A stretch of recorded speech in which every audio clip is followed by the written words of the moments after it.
All right. Hello and welcome back. I'm Eric Sunset, your host of the Doc Buddy Journal. Here at Doc Buddy, we deliver healthcare solutions that take the pain and cost out of broken workflows, like with our OpNote solution, which gives ASCs the power of instantly generated operative reports that are approved from the point of care. You can learn more about OpNote and all of our products at docbuddy.com. And today we're joined by Jessica Walker. Jessica is the founder and CEO of Care Sherpa. Her background is in hospitality, healthcare, and tech enabled services, and she has led Care Sherpa to boost new patient consults by 26% and increase consult to treatment conversion by 32%. Her innovative approach has earned recognition, including being part of the Nashville Entrepreneur Center's Next Awards in Healthcare. She's been a finalist in the Nashville Business Journal's Healthcare Innovation Awards, and she is also frequently a presenter on topics surrounding the consumerization of healthcare. Jessica, thanks for joining us. Thank you so much for the invitation. I'm excited for our conversation today. So am I. This is going to be a good one. The consumerization of healthcare has been a long time coming. It's here. It's been here, and you're seeing that firsthand. And before we really dive into our show today, Jessica, is there anything else listeners should know about you? Definitely how I got here is that you led in with the intro, my background in hospitality. And I say that because for me, the entire time I started to learn about healthcare, that's what I always saw was missing, that service, that service heart that extended to patients. And as we see the trend in consumerization, that's what leads in so easily is that we know if we think about the patient with choice and openness, then we can consider their experiences. So that's what I get wired up and fired up, and I'm sure you'll see that today in our conversation. Absolutely. And the consumerization of healthcare really has an impact on two sides of this. There's the patient side where, we're all consumers of healthcare to some degree, to some level at some point. Mhm. And everybody knows how the internet works now. You're looking at reviews, you're shopping, you want to get the best doctor for whatever it is that you need. Sort of the lagging component here, the other side of the coin is on the practice or the healthcare organization side. And your stat that we read in your intro, increasing consult to treatment conversion. I imagine that's a stat that not a whole lot of healthcare organizations are tracking if they don't have your help. You're spot on, Eric. It's something, going back to other sides of industries outside of healthcare, if you think about this as a funnel, right? And we think about this as a pipeline of patients from interest, right? We spend all this time and money to get them there from the marketing. They finally fill out the web form or they pick up the call. And most practices are paying attention to how many new patient consults do we get or evaluations. But that is only half the battle. So I'll give you a couple of quick stats. We find in our research, we do mystery shopping for our clients and to their competition and also for new prospective clients. Well, the story is it's actually gotten worse since I started Care Sherpa because now in our recent studies, 81% of leads never move forward, meaning they never get to the point of the consult. So 81% gone, right? You spend this hundreds of dollars to get them in the funnel, 81% never move forward. Well, people can understand that stat. But then the next shocking thing that we discover when it comes to like also revenue and fully actualizing the revenue that you have is that 52% on average never move forward from the consult or evaluation. I hear from providers all the time, oh, just get me booked, just get them on my calendar and I'll close them.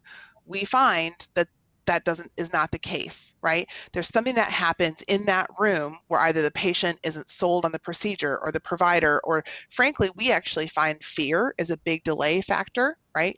And that's not being addressed. So 52% never move forward. And if we think about this from our providers' highest and best use of their time, like that's a shocking loss of revenue and investment. So, all that to say, when we think through it, that is a stat that we help our client partners really pay attention to. I can get them to you, but then all that is for naught if you can't close them in the room. No, and we talked a little bit about this before we started to record the amount of investment that it takes to even get enough attention and interest in your practice, your procedures, or whatever it is. I'm a lifelong marketing guy. I'm doing the math in my head. Cost per click, if you're Yes. running paid ads or any sort of non organic approach, $30, $50, $100, $200 per click. And then 81% of those folks never even get to see the provider. Nope. Yeah.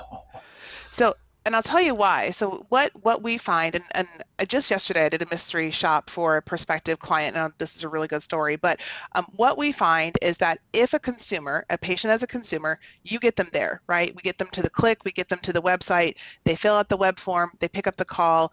What happens is that our front desk team is not prepared to take that call in real time and help lead that consumer to the next step, right? And it's not their fault. They're set up to fail because they've got someone in front of them, they've got Susie over here asking about checkout, they've got a nurse asking questions to put chart notes. And so when the phone is ringing or when that web form comes in, that just gets deprioritized. And that's our entire argument, which is that's your lifeblood as a practice. And especially when you're thinking about revenue, that's dollars. Every time that phone rings, that's a dollar ringing, right? And we don't treat it that way. But what we find is that if the practice calls them back, and I say this because many times when I mystery shop, we never get a call back. But if the callback happens, it happens within 72 hours on average. So 3 days, I'm sorry, I've already moved on and called your competitor. I'm thinking about somebody else that actually answered the phone, right? And then it gets worse with web forms. Web forms on average take 6.2 days for someone to get Wow. back. So again, you think about as a consumer, I'm in the activation zone, right? I've got this pain, I've got this, GERD that's affecting me, and now I'm ready to take action. And you make me wait 6 days. Well, the symptoms might go away. So now I deprioritize it, or I'm busy with kids and life, and I can't, and then I can only call you between 8 and 4, and then wait on hold for 5 minutes. So the funny quick stories, you talked about the clicks and the cost. The mystery shop I did yesterday, one of my marketing partners asked me to mystery shop their partner for them and just show what the experience is because they were spending quite a bit on Facebook ads. Fantastic. When we clicked the Facebook ad and we got to the phone number to call, it was an 800 number. Well, apparently nobody had called the number recently. So when I called it, it got rerouted to India to a call center for a medical alert system. So every one of those Facebook ads just went to waste, right? And so we think about these areas that we're not thinking about that consumer path. That's incredible. And for those our listeners in their clinics, in their ASCs, and at other venues of care, I'm hearing this for the first time. These numbers are absolutely shocking to me because there are entire products built and millions of dollars in investment money accepted and then later used for development of these softwares, and whole theses have been written around this. If somebody raises their hand, to DocBuddy, I can speak to the vendor Yeah. side. I lead our marketing and other endeavors here. If somebody raises their hand, you need to be in touch with them now. You cannot make somebody Correct. wait that's interested in what you do. Or, like you just said, Jessica, they're going to go down the road. The next guy or gal that picks up the phone is who I'm going to talk to. That would be unacceptable. I wouldn't have a job if that's how I treated inbound interest. Oh my gosh. And I often talk to my providers that are entrepreneurial and I said, when's the last time you called your clinic directly from the number listed on Google Business Profile or on your website? Because, they're used to calling their team directly from the back phone. But like, when's the last time you actually mystery shopped? And so that's, a service that we'll offer to help them understand how far off they are. But that's where the dollars are made, right? When someone is in market, ready to go, and they've finally taken the time to give you an opportunity to serve them and you drop the ball, you might as well turn your ads off at that point then. Yeah, you're just giving the platform money. It's a donation. Can't write it off either. Google doesn't need any more of your money. Yeah. So we earlier you said too that the front desk is essentially set up to fail, and the front desk is a very fickle beast right now. Yeah. Coming out of COVID, it's next to impossible to hire for this type of role, among many others. It's really tough to retain here in this role. Um, Reducing front desk turnover would be paramount, and then obviously we're talking about greasing the skids for your new patient acquisition process. What are you seeing on that front? Yeah, so that's oftentimes when I'm brought in, they've had turnover after turnover, right? And there's a frustration of like, oh, they don't stay or I can't find good talent. And so my argument is I often will look at the provider and say, you're doing it wrong. If you're not treating this new patient journey as a sales, experience and in the moment, and you're asking someone at the front to do this in addition to all the other duties as assigned, then, in my mind, and this is how Care Sherpa views the world, and I'll tell you, my partners would agree, that this role this is a revenue generation role. And we document like what happens when you actually dedicate someone to this. And so my comment is often, if you're going to spend the time and money to do marketing, to kind of turn on the spigot, you need to have someone that's dedicated and trained to know how to sell you, how to sell the procedure, how to talk about your credentials. And this is my favorite when I mystery shop. We'll call, and like the greeting is doctor's office. No, hi, who am I talking to? Or thank you for calling us today. And then if I get the next question, it's like, what insurance do you have? Okay, right? So we work often with cash pay or high consumer choice service lines. And that's one of the areas we talk about, which is insurance is irregardless. Honestly, one of the things that we've been able to do, and we demonstrate time and time again, is that we have folks who are out of network. But if we tell the patient why they choose you, or why your provider, why your treatment is going to solve their problem, doesn't matter what insurance they have. They're going to choose you and pay out of pocket even because you're solving a problem. But again, front desk isn't set up to have those kind of level of conversations. They got to churn and burn through the conversation quick and either get you on the books or tell you to call back on Monday. You're so right in this patient experience aspect for these elective type procedures at the ASC, or you need a consult for an elective procedure. The power of choice is only getting more important on the patient side, and what you're doing is empowering the physicians' Yeah. offices, empowering the ASC to be able to help guide that journey, right? Yeah. Because that is a revenue generating role. And I'll throw one more at you too, Eric. What we often find too, especially in the ASC and world, is such that we know that there's a dependency on a provider or physician order before the patient can move forward, right? So what happens today? Let's use GERD as an example. Someone is suffering and they're finally ready to take action, and they found you because you can treat this issue. You have a surgical approach, or whatever the case may be. So they pick up the call and they call to find out more. They're greeted with, "What's your insurance? Who's your doctor? Go to your doctor and get an order, call us back." That's it. No tracking, no follow up. So we flip the script and look at this to say, Eric, thank you so much for calling us today. We talk about what your needs are, talk about your pain points, why you called. So now I've got you excited, like we can actually solve your problem. Great, Eric, the next step is we need to get you a consultation. However, I need to make sure from your primary care provider that this is an appropriate, who's your primary care provider? Can I help you get that order? Right? And take that concierge approach to go get that, make it easy, remove the friction for the patient to do business with you, right? The average front desk doesn't have time for that. But this is that, pipeline path. So for me, that's consumerization of how do we make it very easy for you as a patient to do business with us, remove the friction points, and frankly, just do everything in our power to move you forward with us once you've given us that opportunity. One of the things I'm curious about, Jessica, is that in my head, I'm playing out all the ways that you could configure Salesforce to manage all of this tracking, and they've got a fantastic Health Cloud product. EHRs can do this to some extent. So to measure success, we led in with some of the metrics that really shine on Care Sherpa. Are you utilizing a practice or a facility's EHR? Is there a CRM? Like, where does this data go? Like, how Yeah. do you measure it? Well, so we have a proprietary technology that does map out. So I use the example, let's say bariatric surgery. I know that if you have Aetna and I have Blue Cross and Blue Shield, our path and journey is entirely different because of the different requirements for the payers, right? Or my clinical condition. So my technology maps that to know if Jessica comes in as a lead in July, I should expect her to have a surgery by this date, based on what payer and where her conditions are. And I would predict, the timing for you. EMRs and the typical CRMs don't do that. We do, right? However, I have client partners that will have a CRM that they've invested in. Hey, no problem. I can push that data from my system to yours so you can track, etc. But we have a unique view on the world in terms of understanding the gates and the phases and stages that a consumer has to go through.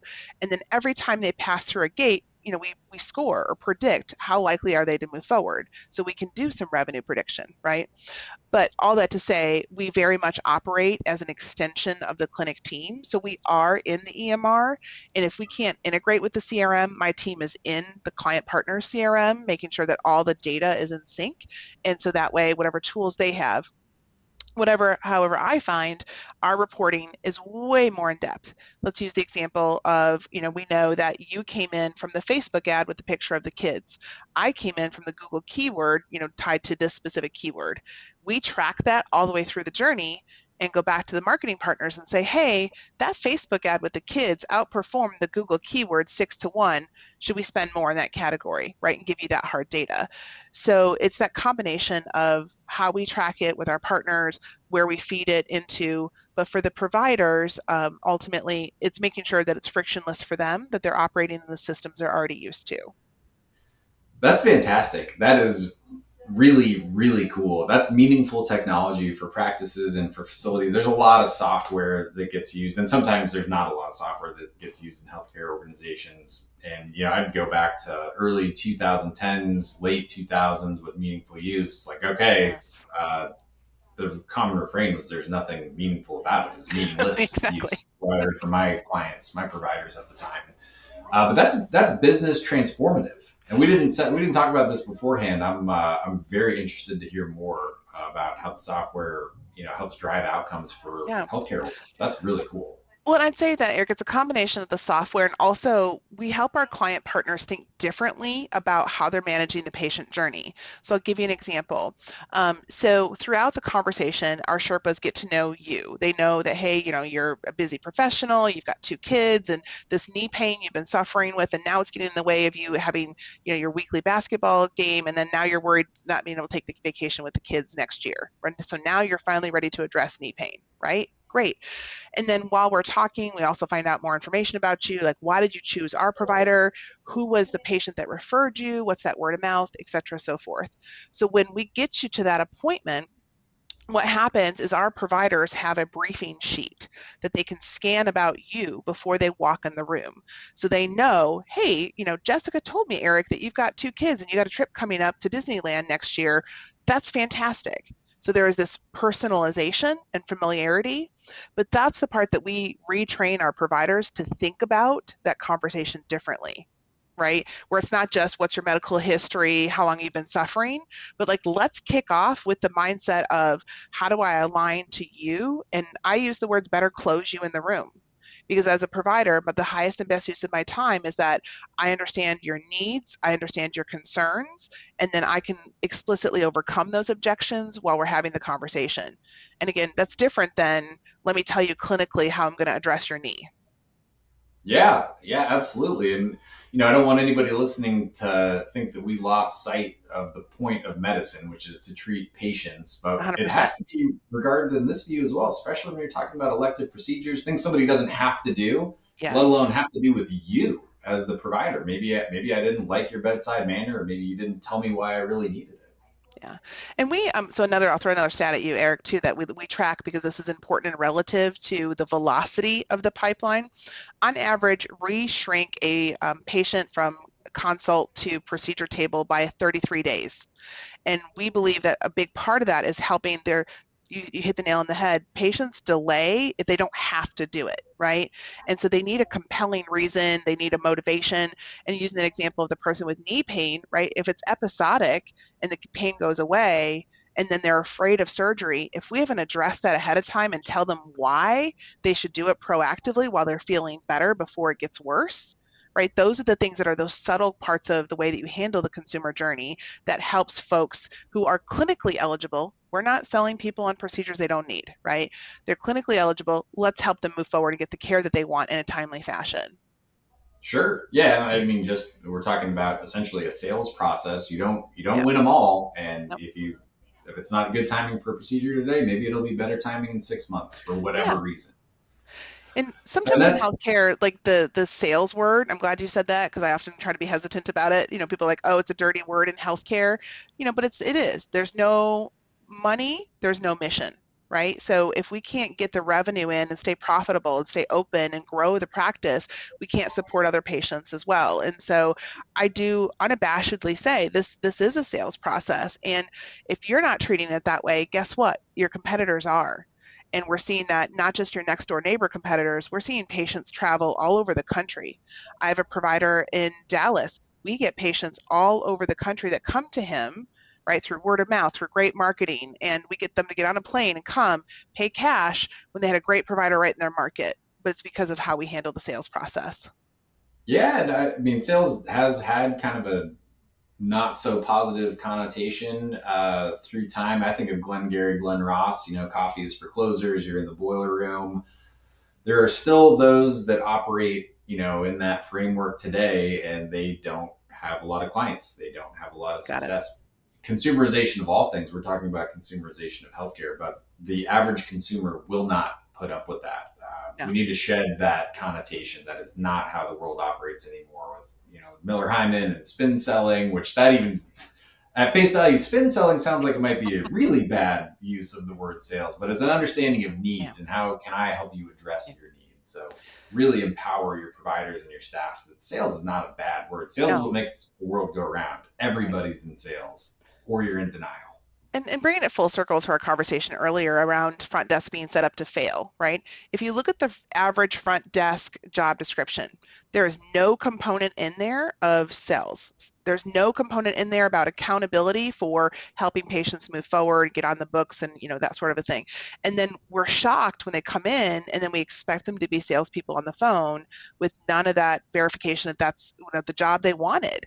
The average front desk person, has a service heart. They just want to help patients. So then to think about now, we want you to have a complex sales conversation and help persuade people to move forward. Like that just doesn't jive. So that's where again, my stand on my rock or my soapbox is you got to separate this as a very distinct, first impression manager. Let's call it what it is. Get them on and get them interested and move them forward. And it's funny you say that service heart. Some of the highest performers in sales I know have that service heart because they want to help, and it's not a twisting of the arm and you got to do it No. today. What can we do to get you in this new car today? It's not that Exactly. at all. It's how can I help you? Yeah. What do I have that you need? Right. And just like a great salesperson, they're also, so I'll use my team as an example. We teach them to also understand who's not a good fit for the practice. So we talk about that highest and best use of the time for the provider in the room. If we can sort people out before they show up for a consult, meaning that they're not ready, right? Or they have no intent of having surgery, they just want to like tire kickers, information kickers. Well, let's do that on the phone with them before we put them on the books, right? Or they are someone who has maybe not a good clinical fit because of they're not fit in, or financial fit. If they don't have the right payer and they're not ready to have this out of pocket portion, why would we put them on the books for our provider then versus nurturing them when they're ready? So it's just that whole combination of how do we sort folks, how do we motivate folks, and then how do we move them forward at the right time at the right person. And everything that you're saying to me, I'm kind of sorting it mentally. You got this incredible software that helps you through this process, but there's still very much a human element. There's a patient psychology element that you're Yeah. that you're hitting on here. How do you marry the two? Like, how do you make it work at the practice or at the facility level? Yeah, great question. So we do know that, again, thinking about your typical, brain and how much we can retain in our brain. So that's where the AI component does come in. We don't expect our agents to know everything about you all at once, right? So the ability for them to be fed from the knowledge bank while they're on the call with the patient to know, oh, hey, the patient has this. I'll use an example, a real example. I have a provider who's an orthopedic surgeon, and we know women over the age of 52, when we talked to them about his closing technique and his minimal scarring for a knee procedure, that becomes a major motivation factor, right? And so, the listener is listening to the call, identifying that this person, that's maybe a value bomb or a value statement that's important to them, and suggest that to the agent in order to say that. And then over time, we study, who moves forward, who falls out, who does the practice decline, and we use that back to our knowledge bank to understand, how to better sell the provider for what works. So when you think about this, my heart, hospitality, service, I believe will never take the human out of healthcare. However, we can add components that automate the journey, but still keep it personal. I'm not a fan of chatbots. I'm not a fan of impersonal communication, but you can have a very efficient experience, but then give the patient an off ramp when they want to talk to a human or they have a complex question that only a human can help engage or own the situation. And so that's that combination. You think about, people personalization at scale. So having highly trained care consultants that know the procedure, know the provider, know how to talk about it, and then have the tools and the resources how to provide, appropriate education. I use the example, we're not clinicians. We're never going to talk to you about, oh, you need this diagnosis or you need this procedure. We've got that guardrails and then take them from there. So again, the technology assists that, the training, how we select people, and then on the back end, the quality assurance of monitoring everyone's, are they actually following the guidelines? So one of the things you said early on in that passage, I want to give you a chance to shoot down an objection that you may get frequently. That you get a patient on the phone, you have your Care Sherpa sort of guiding the conversation. They're using the software, AI, machine learning, and it's giving them suggestions. Mhm. That's not, and I'm not saying that I heard it this way, but some might. That's not manipulative if you're providing information to your Sherpa to say, hey, you might be concerned about what the scar is going to look like when you're done. The surgeon takes that into account. He'll be able to talk you through it. It's not a way to manipulate people through to the goal of getting them in the practice. No, I wouldn't call it manipulation at all. It's more of helping, like, what's important to you. So going back to the consumerization, each of Mm-hmm. us decides to buy through different criteria, right? You could be there again, we see this persona kind of play out all the time. There are certain consumers that they want to know what's the credentials. How many surgeries do this provider do of this type every week? Heck, we've had somebody ask us if there's, mortality rate for one provider. So like that's the informed consumer buyer, right? You have the emotional buyer who is, hey, my next door neighbor Sally had this procedure. She had a great outcome. She loved how friendly Dr. Jones was. So how we talk to those two buyers is totally different. The emotional buyer is not going to, it's not going to resonate with them when I talk about, their, number of procedures. And they want to know, is he going to be nice to me? Is he going to listen to me? Is he going to answer my questions? Can I get a hold of someone when I need to? Right. So I would consider that more of understanding like what's important to you when you decide, and then making sure that we feed that to you in a way that is relevant and timely. Yeah, and I can't help but laugh a little bit about the mortality question. Like, that's a good one to ask. This is a routine carpal tunnel Yeah. procedure. Like, pretty low mortality Yeah. on this one. Good question, though. Yeah. Yeah, but I mean, or like revision rates, right? That's a good example too. We had that come up. Depending upon the procedure, we talk about, a bariatric weight loss surgery, different kind of level of investment and fears than, yeah, to carpal tunnel or joint procedure. However, what's important to that patient as a consumer is important to them. And what we find is that if we can draw that out in the patient early in the conversation and address those fears or hit those, kind of points for them, then when they're in the room with the provider, that's a much more efficient conversation because we've already addressed it, right? And they've already gotten the answer. And they may, want to reinforce it with the provider, or we'll put it in the briefing notes so the provider knows to bring it up again and make sure that, their fears or concerns are addressed. But that goes back to that, like, let's get these folks through efficiently and address their concerns so they come in feeling trust and feeling confidence and therefore being ready to move forward.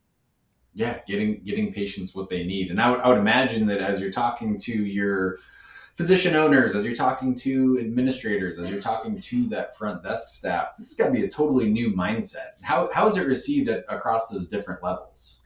Yeah. So sometimes as I've talked to some partners, they maybe have Sally at the front desk and she's great, right? And they're like, well, Sally just needs training. Hey, no problem. We have a solution. We can help Sally learn some sales skills.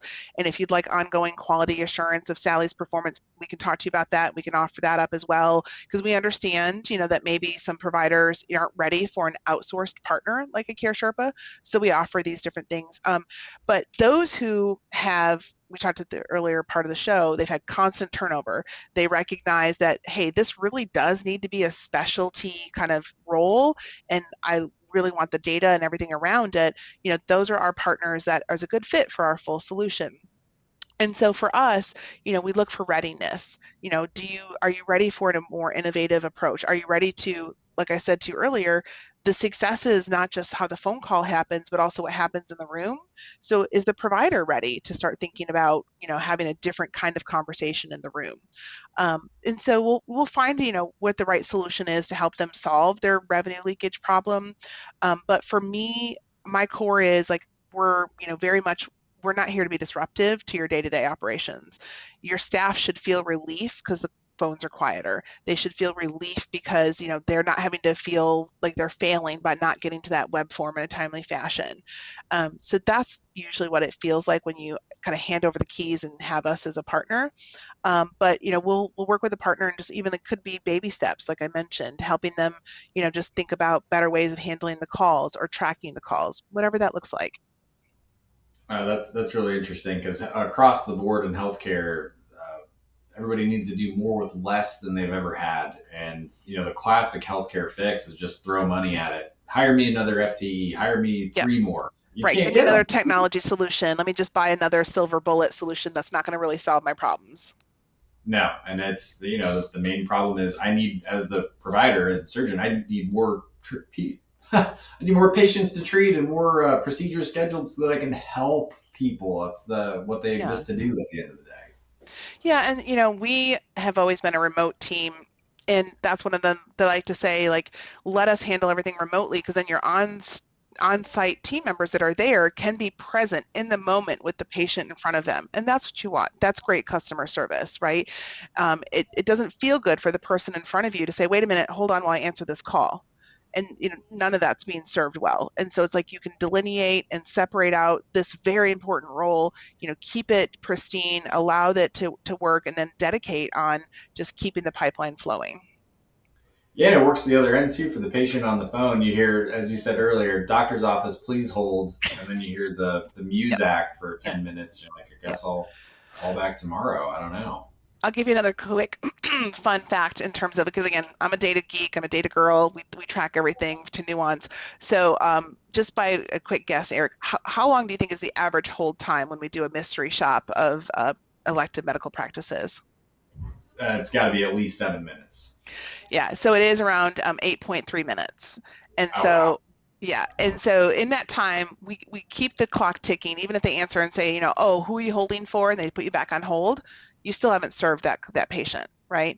And Yeah. so, we know from a consumer perspective that you have about 3 minutes before you've lost me. And so if you want a good tell, I'll give your listeners a good tip. Go look at your abandon rate of how many calls are unanswered and they just hang up. That's a good indicator of how many dollars you're losing every day, because they don't have time for that, right? And I'll tell you my other favorite thing that folks aren't quite thinking about. It's very common for practices to say we've shut off our phones for lunchtime to allow our staff to have lunch, right? When do you think your patients are calling to book their appointment, I right? know. Lunchtime, of course. Yes. And so we're just used to getting this voicemail hell where people get stuck in voicemail, playing the voicemail tag game. And so, that's an example as well of just thinking about it from a consumer lens. The highest call volume time window across all of our clients across the entire United States is 11 a.m. to 1 p.m. lunchtime for everyone else, right? They finally got their morning out of the way, they got the kids to school, they got their email cleared. Oh gosh, I got to get that appointment made. And if you're not catching it in real time during that time, forget about it. That and the other one that drives me crazy as a healthcare consumer myself is clinic opens at 7:30. So we're treating patients 7:30. Phones don't start till 9. Like, okay, well I was up early to talk to you and I guess I'll wait Yes, till tomorrow or I'll wait till this afternoon. That's exactly. crazy. Yeah, exactly. I'll give your listeners one other tip. If you do nothing else, take from this conversation, the best thing you can do is create a they got the kids to school, they got their email cleared. Oh gosh, I got to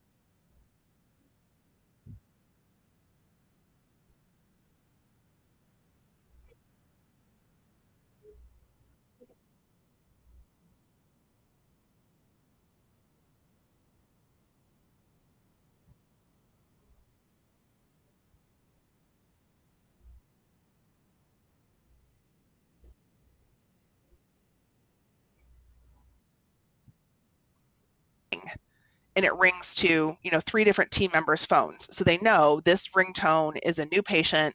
We've got 3 rings to answer it. These are just subtle, small things that still can make a difference. And if you do nothing else, just really think about the new patient journey as dollars ringing. And if you don't catch it in that moment, they're gone. Yeah, and to your whole point, the patient experience is paramount. The reticence around IVR is like, if you call a bank, that IVR probably stinks. If you call your insurance carrier, that one probably stinks too. Yeah. But as a consumer, I'm sure you can think of examples where it's like press one for sales, press two for support. Hmm. That's a great experience. I'm going to talk to the person I need to talk to, Yeah. not 30 seconds of a Right. menu being read to you. That's Right. not good No, from we a know that we patient. know the hack with a cable company, right? Like if you're mad at your cable company, if you hit if you make the new customer line, you get through. It's the same thing here. Like, and again, I'd love to help you address your existing patient calls, but let's make sure if you're going to spend the money on marketing, especially, let's make sure that that gets a super highway to the right person. Super highway to the right person. That's perfect. So, Jessica, as we kind of wind down our show, you're using AI in healthcare for your purposes. Do you have any thoughts around the broader applications, maybe more around treatment or patient interactions from Oh yeah. strictly the practice or facility side? What are you seeing? What are you excited about?